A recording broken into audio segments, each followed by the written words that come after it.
Mesdames et messieurs, ici Chaz et on se retrouve aujourd'hui pour la review du chapitre 15 jusqu'au chapitre 22 de Nanatsu no Taizai, les 4 chevaliers de l'Apocalypse. Je sais que ça fait depuis longtemps que j'ai pas parlé de ça, mais en même temps, en fait, j'avais pas trop le temps et voilà. Maintenant, on peut conclure parce que, en fait, ça a fait un gros segment du combat entre la team avec Perceval contre Ironside. Et bon, on va revenir un petit peu sur tous les événements assez rapidement et j'ai même des mini-théories. Merlin, Arthur, ils sont revenus. C'est juste incroyable et c'est pour ça qu'il faut qu'on en parle parce que ça m'a re-hypé mais de malade, parce que le pouvoir de Perceval m'a un peu déçu, mais je vais y venir. Bon, bref. Donc, le plan d'Ironside, c'est de sacrifier la ville pour libérer ce qu'il y a à l'intérieur du sceau, comme tu le sais si bien. Et donc, il va réveiller des démons du chaos. Les démons du chaos, d'ailleurs, ils sont assez étranges, parce que j'appelle ça des démons, mais en fait, c'est des êtres du chaos, je sais pas quoi.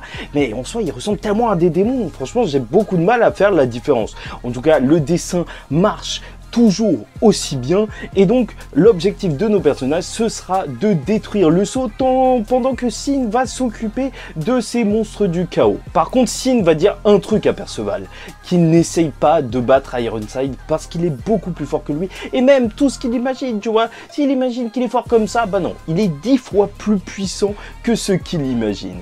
Et donc voilà, la première attaque va être lancée par Perceval, et franchement, ça va absolument rien faire, son attaque va se faire juste éclater et il va se faire juste non respecter. C'est un total irrespect digne de l'auteur de Nanatsu no Taizai, ou quand même t'as Ironside qui a balayé cette attaque mais juste de dos, et rien que ça te met dans l'ambiance pour te dire que ouais, non, Perceval n'est clairement pas au niveau. Et suite à ça, bah, tout le monde flippe et Donnie va carrément s'enfuir. C'est peut-être triste, mais au moins ça apporte une part d'humanité, entre guillemets, où tu te rends compte que c'est vrai, au final, qui sont-ils face à ces chevaliers sacrés? Mais Anne, elle, par contre, elle n'a pas froid aux yeux. Elle va partir directement aider Perceval, ainsi que Nassiens, lui, avec ses épées de poison. Sauf que bien sûr, même si elle est douée au combat au corps à corps, et déjà c'est assez cool de voir que c'est peut-être la plus douée au combat au corps à corps dans ce groupe, bah en soi ils vont pas faire très long feu et c'est son père qui va la protéger. C'est assez cool au niveau de leur relation parce qu'il y a une sorte d'évolution quand même. Et heureusement que Perceval est là avec sa magie cheatée qui peut tout faire puisqu'il va soigner un petit peu ses amis. Mais bien sûr, face à ça, Ironside, il va se dire, bah, il faut que j'en termine tout de suite avec lui, même si c'est son fils, parce que sinon, il va devenir beaucoup trop puissant. Mais bon, ils vont donc tous terminer au sol, la main plantée de Perceval, sa tête écrasée par Ironside. Oui, c'est ça que je voulais, c'était de voir la violence graphique qu'on retrouvait dans Nanatsu no Taizai. Là, ça y est, c'est sûr et certain, tu l'as à l'intérieur de ce chapitre. Et en fait, l'auteur, il est vraiment fort pour nous créer ces personnages avec une vraie aura. En fait, il crée vraiment une aura autour des personnages. Genre là, t'as Anne qui passe, qui veut aider Perceval, mais qui fait carrément tomber son épée parce qu'elle est en train de flipper grâce à lui, tellement il est juste puissant. Et le Perceval est juste planté dans une page qui nous rappelle bien sûr Meliodas qui a été planté et laissé pour mort. Nassiens, il va pleurer, bien sûr, il va essayer de le soigner grâce à la fiole qu'il avait développé grâce à lui, et c'est par le biais de Anne qui va l'embrasser et lui passer sa potion qu'il va l'ingurgiter. Bon, en gros là on est en train de te forcer à croire en ce couple parce que même eux ils ont pas le choix, ils ont été obligés de s'embrasser, mais c'est à cause de la situation. Nassiens il va protéger Anne des attaques d'Ironside, même si en fait il peut pas faire grand chose, et heureusement en fait que Ironside il était empoisonné, sinon il les aurait tués juste directement. Et là on a un petit passage sur Donnie et c'est important que je vous en parle dans cet ordre-là, parce que j'aurais pu vous en parler directement après, de vous dire que Donnie il était revenu. Mais ce petit passage, il nous dit que en fait, Donnie, même s'il pense qu'ils ont absolument aucune chance de gagner, bah Perceval lui donne de l'espoir. Et c'est tellement bien fait en fait cette petite introduction au fait que le réel pouvoir de Perceval, c'est bon, bref. En gros, il y a une déclaration de tous les personnages dont Donnie qui est revenu pour dire que oui, il est magnifique et tout, et qu'il croit en Perceval, et il va carrément réciter le serment des chevaliers sacrés que le grand-père de Perceval récitait, et franchement, ça c'est vraiment l'emblème un petit peu de cette série. Et c'est vraiment, encore une fois, appréciable, parce que je vous en avais parlé précédemment, mais je trouve que se concentrer sur les chevaliers sacrés, sur tout ce qu'ils représentent, c'est quelque chose d'assez gros, alors que dans Nanatsu no Taizai, bah en fait, c'était en réalité pas si exploité que ça. C'était vraiment les Nanatsu no Taizai qui étaient au centre, mais les chevaliers sacrés, même si ça prenait une grande grande part de l'intrigue, bah, ils n'étaient pas au centre. Tu voyais pas à quel point ils étaient nobles, et rien que ça montre que voilà, ils en imposent. Et franchement, j'espère que quand ce sera animé, on aura... ils le chanteront bien, hein, cette hymne un petit peu au chevalier sacré. Et Ironside, il va sentir qu'il y a quelque chose qui se passe vraiment mal, et donc il va essayer d'en terminer tout de suite. Sauf que non, ça y est, Perceval, il s'est éveillé, entre guillemets. Il peut voler, il a 2 ailes, donc ça explique sa vieille coupe où ça fait 2 ailes vertes. Et en fait, il dit qu'il a entendu l'appel de ses amis, et ça lui a donné de la force, et que son réel pouvoir, c'est le pouvoir de l'espoir. Et franchement, j'aurais aimé trouver que c'était beau, mais je vous avoue que, certes, c'est vrai, c'est pas dégueulasse à voir, tu vois, même en tant qu'idée. Sauf que ça fait vraiment un pouvoir de l'amitié, mais à 150%, et pas, je sais pas, je trouve pas ça si original que ça, et même je trouve ça un peu gros, en fait, le pouvoir de l'espoir. N'hésitez pas à me dire ce que vous en pensez en commentaire, parce que je sais pas.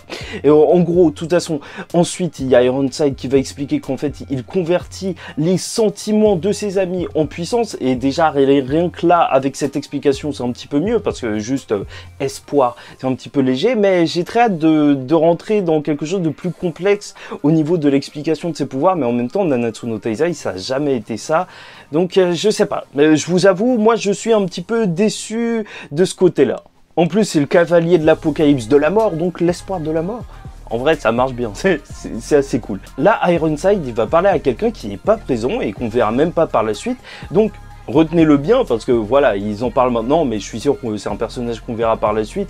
Il va lui dire que tout est prêt pour le rituel et tout, sauf que tous les démons ont été battus par une personne mystérieuse. Et vu que normalement toute la ville devait être sacrifiée afin d'ouvrir le sceau, bah en fait il a un petit peu perdu, et c'est ce que Perceval va lui dire. Il va avouer sa défaite et il va dire: bon, allez, je vais te serrer dans mes bras parce que t'es mon fils, voilà, ça y est, j'ai perdu, t'as compris, j'ai compris, on a tous compris. Donc voilà, sauf que Anne, elle a vu dans son cœur que non, ça c'était de la traîtrise. Heureusement qu'elle était là, parce que je suis sûr à 10 000% que Perceval y aurait cru, malheureusement. Et donc Ironside, il va continuer à attaquer Perceval, il va réussir à éviter tout ça, mais il est vraiment pas du tout au même niveau, parce qu'il continue de se faire toucher malgré son power-up. Et c'est dans un dernier assaut où Perceval et Ironside vont se retrouver l'un devant l'autre que en fait Donnie va faire un truc, il va faire s'envoler le seau, et en fait Perceval va juste le péter.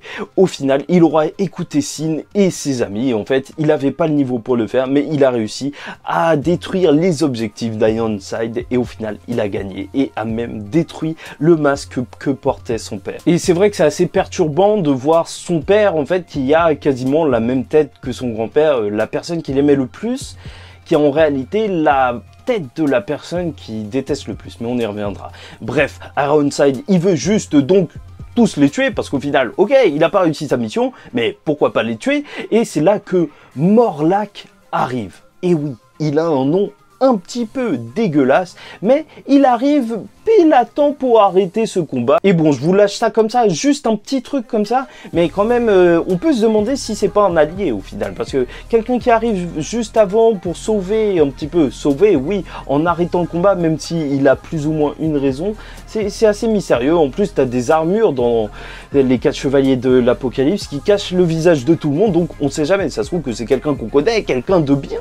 Mais ce qui est sûr, c'est que la raison pour laquelle ils vont justement partir, c'est parce que tous les démons du chaos ont été détruits par quelqu'un d'assez puissant, et les seules personnes assez puissantes sont des légendes. Ce sont les 7 péchés capitaux, et ça fait pas tellement plaisir d'entendre parler d'eux. Franchement, rien que l'image où tu les vois en silhouette, ça m'a fait tellement chaud au cœur. On attend ce moment depuis tellement longtemps. Et bon, ils vont donc s'enfuir, et c'est à ce moment-là que Sin, il va arriver comme si de rien n'était. Ils vont lui demander, mais comment ça se fait en fait que les monstres du chaos, ils ont tous été détruits? Il va dire que c'est ses amis de la forêt, des gros trucs rouges. C'est assez mystérieux. Est-ce que c'est le démon rouge? Enfin, est-ce qu'il y a un rapport, ou est-ce qu'il raconte absolument n'importe quoi? Bah c'est sûrement. En plus, ça y est, maintenant, ça fait penser à tout le monde que c'est forcément peut-être un des Nanatsu no Taizai, ce bon vieux renard Sin. Sin, pêcher. Et en plus, Zivago, bah, le père de Ban, c'était un renard. Enfin, un renard qui pouvait changer de forme. Donc, si Ban, il a plus ou moins ce pouvoir, bah, ce serait pas si fou que ça. Enfin, même si c'était pas son vrai père et que c'était pas vraiment un renard. Enfin, voilà. Mais en même temps, c'est sûr en tout cas que Sin, c'est pas Diane. Ou ça se trouve qu'en fait, Sin, c'est vraiment un renard qui appelle quelqu'un. Mais c'est sûr que c'est pas Diane parce que sinon, on l'aurait vu à 3000 km, une géante en train de défoncer tout le monde. Bon, il y a une scène où tout le monde rigole et tout. Et même là, un petit passage qui peut être important où en fait Perceval il est en train de se dire que ses vêtements ont trop grandi et Natienne lui dit que c'est sûrement à cause de son pouvoir ou grâce à son pouvoir, mais en soi peut-être qu'il peut utiliser son pouvoir même pour modifier les objets autour de lui, comme s'il n'avait pas assez de pouvoir. Mais bon, ça on verra ça par la suite. En tout cas, malgré tout, malgré qu'il fasse semblant, il a été vraiment affecté de voir que Ironside, il a la tête de son grand-père et on ne peut que le comprendre. Et quand il parle de son papy, mais franchement, je trouve que ces scènes sont extrêmement bien faites. La relation entre lui et son papy, en fait, la manière dont il aime vraiment son grand-père, bah, je trouve que c'est extrêmement bien retranscrit. Je suis navré, en fait, j'ai ma lumière blanche là, elle bug un petit peu. Je crois qu'elle va carrément se couper et c'est pour ça que je deviens absolument tout vert, mais c'est pas grave. Et le chapitre va se terminer, mais sur un truc énorme. Tu vas voir Ironside là qui fait plus du tout le malin. Non, non, là il est faible comparé à Arthur. Il est devant le trône flippant de Arthur et je pense que j'aurai une théorie sur ce trône, mais ça arrivera plus tard sur une grosse théorie sur Arthur. Ça fait depuis longtemps que je veux la faire, mais j'ai juste pas le temps pour le moment. Et Arthur lui dit bien qu'il peut transmettre un message aux cavaliers de l'Apocalypse, qu'ils viennent essayer de le battre s'ils veulent. Comme quoi, le Arthur n'a pas froid aux yeux. Ou peut-être que le chaos l'a rendu fou. Enfin, comme ce qu'on nous avait dit au début de la série, et qu'en réalité, c'est pas un vrai duel qu'il veut, mais c'est que il veut se faire battre par quelqu'un. Mais ça, ça va beaucoup trop loin. En tout cas, pour l'instant, on est en train de lire une histoire où le Arthur est assez arrogant. Et en plus, tu vois Merlin derrière qui cache sa bouche. Je vous rappelle qu'elle a une cicatrice grâce à Escanor. Moment magnifique. Enfin bref, voilà. Bon, ça faisait beaucoup de chapitres dont il fallait parler. Bah, n'hésitez pas en tout cas à me dire ce que vous pensez de tout ça, du combat qui a eu lieu. Est-ce que vous êtes déçu ou pas du pouvoir de Perceval? Le retour d'un des Nanatsu no Taizai lié à Sin, bah là, ça y est, c'est clair et net, ça arrive, donc n'hésitez pas aussi à me dire ce que vous en pensez. Je sais même pas vers où l'histoire arrive et il y a tellement de mystères qui peuvent être exploités, rien que de voir les chevaliers d'Arthur, bah juste tous masqués, ça fait que n'importe qui pourrait être un traître et je suis sûr qu'ils auront une personne de leur côté, enfin, qui se cache avec Arthur. Enfin bref, là la couleur est devenue vraiment dégueulasse, j'ai plus du tout de lumière blanche, donc n'hésitez pas à commenter, donnez-moi votre avis, likez, dislikez la vidéo si ça vous a pas plu, abonnez-vous, parce que on va essayer de parler de Nanatsu no Taizai, les 4 chevaliers de l'Apocalypse, ou tout du moins à chaque fin de gros événements comme là, et en attendant la prochaine fois, je vous dis ciao tout le monde, faites attention à vous, et paix sur vous.